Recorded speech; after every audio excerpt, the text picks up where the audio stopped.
we turn on the hoverboard, what's going to happen? It's going to hit. It's going to hit. Because our students participate in meaningful projects, There we go. they are able to think outside of the box. They learn empathy and realize that their dreams may become a reality. Yay! Are you excited?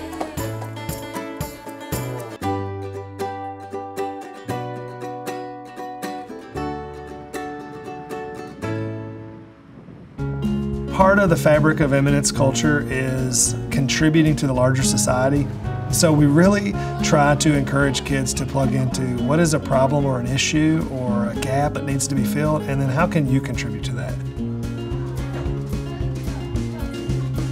So, you know, Wheels for Tate really starts with this idea of there's a kid in our building who has a need, and we feel like we can take a shot at solving that.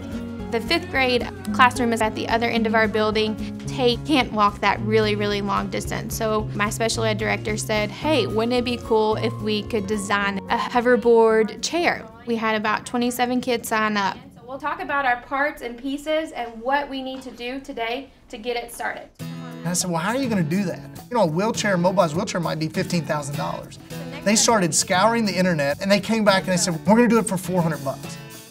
We had this picture and a video it was based on. The kids came up with the idea to sell advertisements to go on the back of the hoverboard wheelchair. So when you see any of those businesses, make sure that you give them a big thank you. Tate, can you tell us, how does this make you feel? Happy. After we had the funding in place, the next step was to actually design the vehicle. We had to take Tate's measurements to figure out the dimensions for the frame. We wanted to make sure that we could make it safe. Why did we choose to go with aluminum? It was light and very strong. This morning, the students worked on putting the vehicle together. So they had to file the aluminum, create the frame, attach all the pieces. It's really cool. I've never done this before. It's really helping me with math.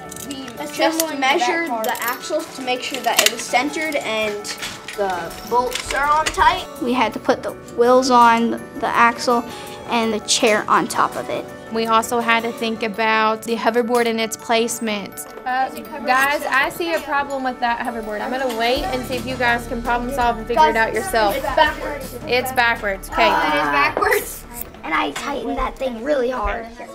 We ran into a lot of problems, but once they figure it out on their own, they have so much more pride in their work. Okay, the plastic zip ties are secure. The chair should be secure. Yep. It's secure. So moving forward, we need to make sure it works, right? So we're gonna test drive it. Let's explain to Tate, refresher on what he needs to do. He needs to put equal weight on both feet and lean forward. There you go.